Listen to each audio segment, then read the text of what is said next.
حضرت امام جعفر صادق رضی اللہ تعالیٰ عنہ کی جو فاتحہ خوانی ہوتی ہے، اس فاتحہ خوانی کے تعلق سے جو یہ سوچتے ہیں کہ اس فاتحہ خوانی میں گوشت نہیں بنانا، بالکل غلط ہے۔ ایسا سوچنا بالکل غلط ہے۔ اس کا ذکر قرآن اور حدیث میں کہیں نہیں ہے کہ حضرت امام جعفر صادق رضی اللہ تعالیٰ عنہ کی فاتحہ میں آپ کو گوشت نہیں بنانا ہے۔ اگر کوئی گوشت کھائے ہیں تو غسل کر کے وہاں پر جانا ہے، بغیر غسل کیے کہ نہیں جا سکتے، یہ سوچنا بالکل غلط ہے، جہالت ہے۔ قرآن اور حدیث کا علم آج ہمارے سینوں میں نہیں ہے، ہماری جہالت سے ہم ایسی باتیں کرتے ہیں۔ اور یہ سوچنا کہ اس فاتحہ خوانی میں اگر جانا ہو تو وہاں پر جو ہے ایک ہی دستر بچھانا ہے، وہ دستر نہیں اٹھانا اور وہ برتن نہیں اٹھانا، اور ایک ہی کمرے میں اس کو سجا کر رکھنا اور ہنڈیوں میں اس کو رکھنا اور اس کو سندل لگانا اور اس پر لال دھاگے باندھنا اور اس کمرے سے اس تمام چیزوں کو باہر نہیں نکالنا، اور وہاں پر جانے سے پہلے وضو کر کے جانا اور وہاں پر جا کر وہاں پیر پڑھ کر آنا، اور کسی کے گھر کو اس کھانے کو باہر نہیں نکالنا اور باہر ہاتھ نہیں دھونا، اندر دھونا، یہ ساری چیزیں جہالت ہے، غلط ہے، قرآن حدیث کے خلاف ہے۔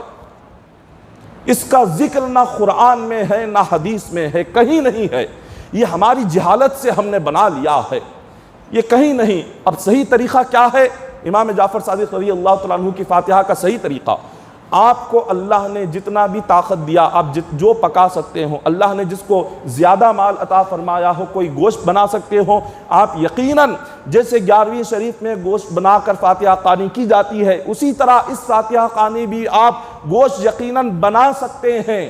آپ اس طرح بنا کر دلائیں، جس کو اللہ نے طاقت نہیں دی ہے، اپنی طاقت کے لحاظ سے وہ جتنا جو پکا سکتے ہوں، جو بنا سکتے ہوں، آپ ضرور بنائیں۔ ایسا نہیں کہ اس فاتحہ میں اگر آپ کھیر پوریاں بنائیں گے تو ہی ہوگی ورنہ نہیں ہوگی، ایسا بھی نہیں ہے۔ یہ بنانا ہی ہے، یہ پکانا ہی ہے۔ رات میں کبھی اٹھ کر 5 منٹ کے لیے ہماری مائیں بہنیں 5 منٹ کے لیے تہجد نہیں پڑھتی، اور جس دن صبح میں فاتحہ ہو ساری رات بیٹھ کر کھیر پوریاں بناتے رہتی ہیں۔ ایک 5 منٹ کے لیے 2 رکعت تہجد کی نماز کے لیے نہیں اٹھتی آج ہماری مائیں بہنیں، لیکن صبح میں فاتحہ ہے، فجر سے پہلے دلانا اور سورج نکلنے سے پہلے دلانا، یہ بالکل غلط ہے۔ آپ کو سہولت ہے صبح میں دلائیں، آپ کو سہولت ہے ظہر میں دلائیں، آپ کو سہولت ہے آپ عشاء کے بعد فاتحہ خوانی کریں، کوئی حرج نہیں ہے۔ اس کے لیے کوئی وقت طے نہیں ہے، اس کے لیے یہی پکانا شرط نہیں ہے، اس کے لیے ہاتھ آپ اندر ہی دھونا، باہر جا کر نہیں دھونا، یہ نہیں ہے۔ قرآن اور حدیث پڑھنا چاہیے۔ آج قرآن اور حدیث نہ پڑھ کر جہالت کی وجہ سے یہ ساری باتیں ہوتی ہیں آج گھروں میں۔ اور اگر آپ کہیں خاص طور پر جو گھروں میں عورتیں ہیں، ماں بہنیں ہیں، وہ اس بات کو مانتی ہی نہیں، وہ کہتی ہیں نہیں اگر گوشت بنا دیں گے تو پتہ نہیں کیسی تکلیف آ جائے گی، کیا مصیبت آئے گی، کیا پریشانی آئے گی، ہم گوشت نہیں بنائیں گے۔ ہم اپنے باپ دادا سے دیکھ رہے، ہمارے باپ نے ایسا نہیں بنایا، ہماری ماں نے نہیں بنایا، ہماری دادی نے نہیں بنایا، ہمارے خاندان کا سلسلہ ہے، ہمارے خاندان میں ہم 50 سال سے کر رہے ہیں، 50 سال سے کسی نے گوشت نہیں بنایا، اگر آج ہم بنائیں گے تو کیا ہو جائے گا؟ ارے کیا ہوگا؟ نماز چھوڑتے ہیں تو اللہ کا عذاب قرآن میں ہے، نماز چھوڑنے سے ڈر نہیں ہوتا، فاتحہ میں گوشت بنانے سے ڈر ہوتا ہے۔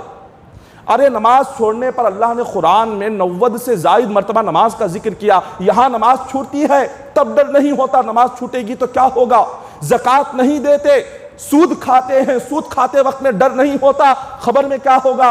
شراب پیتے وقت میں ڈر نہیں ہوتا، خبر میں کیا ہوگا؟ جوا کھیلتے وقت میں ڈر نہیں ہوتا کہ خبر میں کیا ہوگا؟ جھوٹ بولتے ہیں، دھوکہ دیتے ہیں، ایک دوسرے کو تکلیف دیتے ہیں، پریشان کرتے ہیں، جس کی عذاب کا ذکر قرآن میں ہے، حدیث میں ہے، اس وقت میں ڈر نہیں ہوتا۔ اب یہاں پر صحیح طریقہ اگر بتائیں اور کہیں کہ آپ یہاں کچھ گوشت بنا دیں تو ڈر جاتے نہیں، پتہ نہیں ہمارے گھر میں کیا ہو جائے گا، خاندان میں کیا ہو جائے گا۔ اگر خدا نخواستہ کسی کو اس کے بعد کچھ حادثہ ہو گیا تو تمام مائیں بہنیں اس شخص کے اوپر ٹوٹ پڑتی ہے کہ تم نے بولا کہ گوشت بناؤ، دیکھو یہاں پر میرے بیٹے کو ایسا ہو گیا، تم نے بولا گوشت بناؤ، دیکھو یہاں میرے شوہر کو ایسا ہو گیا، میری بیٹی کو ایسا ہو گیا، میرے داماد کو ایسا ہو گیا۔ ارے یہ کتنا کمزور ایمان ہے! کیا اللہ کی ذات پر یقین ختم ہو گیا؟ کیا اللہ کی ذات پر ایمان ختم ہو گیا؟ اتنا کمزور ایمان۔ آج ہمارا کافروں کا طریقہ ہے کہ کافر جب گوشت کھائیں تو وہ جا کر پہلے غسل کر کے گھروں میں جاتے ہیں، وہ تو اپنے بتوں کی، پتھروں کی عبادت کرتے ہیں، لیکن ہمارا خدا تو اللہ ہے۔ ہم رب کو ماننے والے ہیں جب اس رب نے قرآن پاک میں کہیں پر یہ ذکر نہیں فرمایا، نہ حضور علیہ الصلوۃ والسلام نے کہیں پر اس کا ذکر فرمایا۔ بخاری اور مسلم اٹھا کر پڑھے، بخاری اور مسلم میں یہ ذکر آتا ہے کہ آپ اپنے بزرگان دین کے نام پر یا مرحومین کے نام پر جو بھی کریں، کھلائیں پلائیں، اللہ اس کا ثواب یقیناً عطا فرماتا ہے، اور ان کی روح کو اس کا ثواب پہنچتا ہے۔ بخاری میں بھی ہے، مسلم میں ہے، ابو داؤد میں ہے، ترمذی میں ہے، ابن ماجہ میں ہے۔ قرآن کی تفسیروں کو اٹھا کر پڑھے، میں کئی ساری تفسیریں قرآن کے حدیثیں پڑھ کر آپ کے سامنے سنا رہا ہوں۔ سب کچھ مطالعہ کرنے کے بعد یہ پتہ چلتا ہے یہ تمام چیزیں صحیح ہے، لیکن جو غلط ہم کرتے ہیں اس غلطی کو ہٹانا ہے۔ اب اس سے ہوتا کیا ہے، جو اولیاء کی محبت کا انکار کرتے ہیں، جو اولیاء کے ادب کا انکار کرتے ہیں، اولیاء کی زیارت کو جو کفر و شرک کہتے ہیں، انہیں موقع ملتا ہے، کہتے ہیں کہ دیکھو سنیت یہی ہے کہ گوشت کھا کر نہیں جانا، وہ مذاق بناتے ہیں۔ یہ غلط ہے، جو لوگ مذاق بناتے ہیں ڈرنا چاہیے۔ ایک بات آپ کو سنا دوں کہ ایک قول ہے بزرگان دین کا، فرماتے ہیں جو اولیاء کے نام پر مذاق کرتا ہے، ولیوں کے نام پر اور علماء کے نام پر مذاق کرتا ہے، موت کے وقت میں اسے کلمہ نصیب نہیں ہوتا۔ اولیاء کا معاملہ جہاں پر آئے خاموش رہنا ہے، جہاں علماء کا، حفاظ کا، اللہ کے محبوب بندوں کا معاملہ آ جائے خاموش رہنا ہے۔ زبان درازی ہوئی، موت کے وقت کلمہ نصیب نہیں ہوگا۔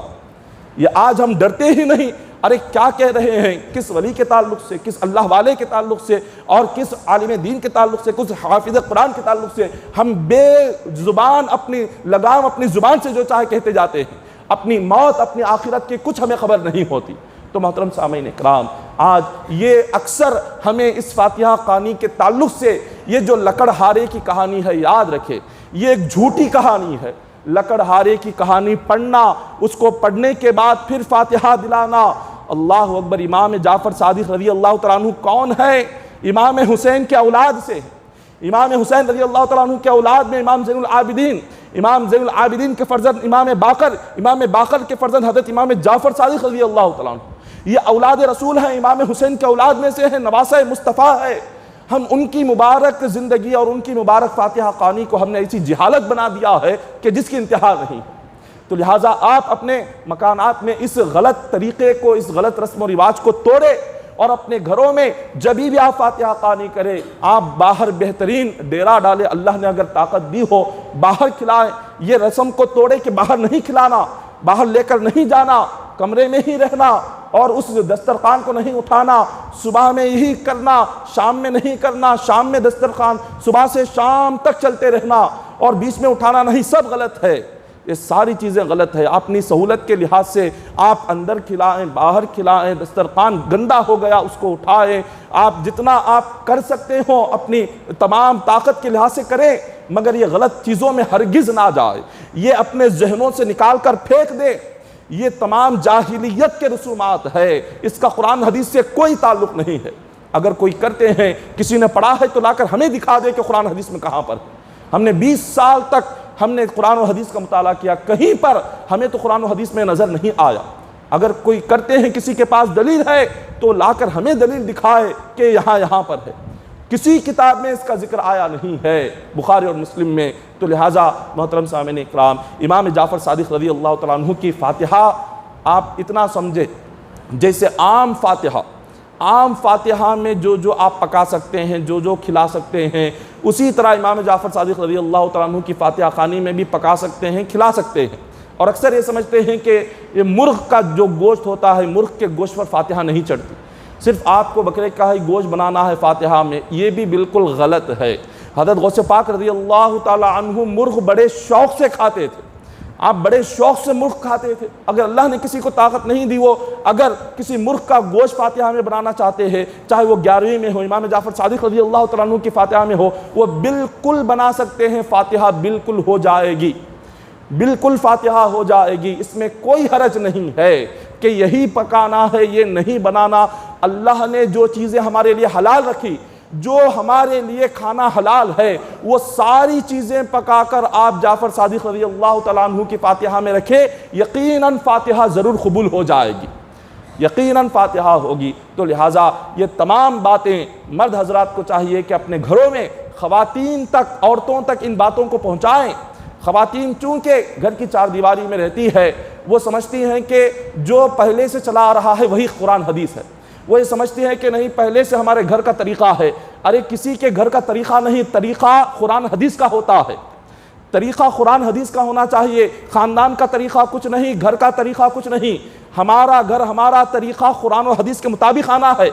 ہمارے گھر کے لحاظ سے قرآن نہیں آتا، ہماری گھر کے لحاظ سے حدیث نہیں اتری، حدیث جیسے اتری، قرآن جیسے اترا، اس طریقے سے ہمارے گھر کو ڈھالنا ہے، اس طریقے پر ہمارے گھر کو چلانا ہے۔ ہم اپنے طریقے سے قرآن حدیث کو نہیں چلا سکتے۔ لہٰذا آپ تمام کی ذمہ داری ہے کہ آپ تمام اپنے گھروں میں خواتین کو اس بات کا ذکر کرے اور یہ تمام چیزوں کو ختم کرے، یہ تمام غلط رسم و رواج کو ختم کرے۔ امام جعفر صادق رضی اللہ تعالیٰ عنہ کی فاتحہ خوانی کو بڑے ہی اچھے انداز میں، خوبصورت انداز میں ایک عام فاتحہ کی طرح اس کو دلائے، یہ کہانی نہ پڑھے۔ یہ جھوٹی ہے، لکڑہارے کی جو کہانی کی جو کتاب ہے وہ غلط ہے، وہ جھوٹا ہے، اس کو ہرگز نہ پڑھا کرے۔ قرآن کی آیتیں پڑھے، قرآن کی آیتیں جو پڑھنے کی ہے اس کو پڑھے، کھانے پینے کی چیزیں سامنے رکھے، اور پھر اس کے بعد وہ ثواب حضرت امام جعفر صادق رضی اللہ تعالیٰ عنہ کو پہنچائے۔ اگر کوئی بیمار ہے یا کوئی رشتہ دار آ نہیں سکتے، ان کے گھر پر آپ توشہ بھجوائیں، جیسے آپ 11ویں میں بھجواتے ہیں یا دوسرے شادی بیاہ کے موقع پر بھجواتے ہیں۔ اگر کوئی نہیں آ رہے ہیں، ان کے گھر تک اس کو بھجوائیں، یہ بالکل جائز ہے، یہ کوئی غلط نہیں ہے۔ تو لہٰذا یہ تمام اہم باتیں ہیں، ان اہم باتوں پر آپ تمام کو عمل کرنا ہے، خود بھی عمل کرنا ہے، دوسروں کو بھی عمل کروانا ہے۔ ڈرنا نہیں، اس میں ڈرنے کی کیا بات ہے؟ قرآن و حدیث پر عمل کر رہے ہیں، پہلے غلط تھا، جب غلطی کرتے تھے تب نہیں ڈرتے تھے، اب قرآن پر عمل کرنے کی باری ہے، اب کیا ڈرنا؟ اب تو صحیح علم معلوم ہو رہا ہے، تو اس صحیح طریقے پر ہم تمام کو عمل کرنا چاہیے۔ دعا ہے کہ اللہ تبارک و تعالی ہم تمام کو کہنے سننے سے بڑھ کر عمل کرنے کی توفیق عطا فرمائے۔ الہ العالمین ہم تمام کو مولا امام جعفر صادق رضی اللہ تعالیٰ عنہ کی فاتحہ صحیح طریقے سے کرنے کی توفیق عطا فرما۔ الہ العالمین ہم تمام کو علم دین سیکھنے کی توفیق عطا فرما، علم دین پر عمل کرنے کا جذبہ عطا فرما۔ الہ العالمین اولیاء کرام سے سچی عقیدت اور محبت رکھنے کی توفیق عطا فرما۔ مولا اولیاء کرام کے صدقے میں ہم تمام کو دنیا اور آخرت میں کامیابی عطا فرما۔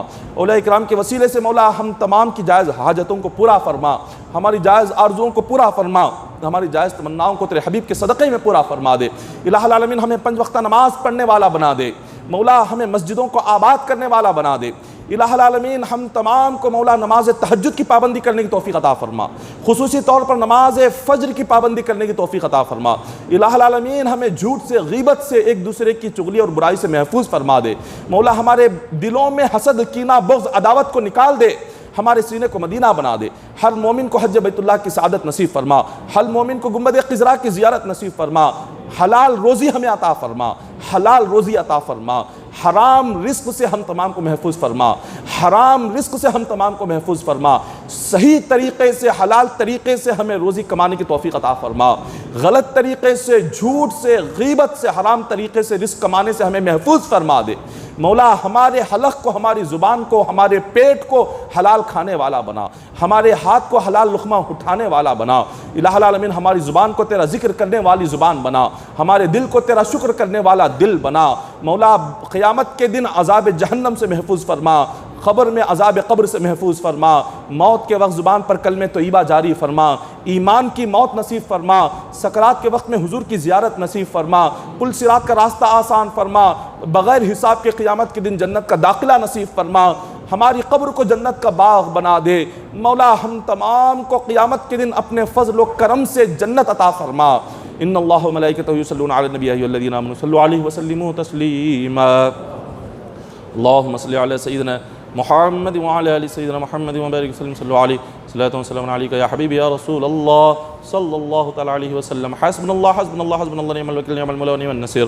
سبحان ربك رب العزة عما يصفون وسلام على المرسلين والحمد لله رب العالمين۔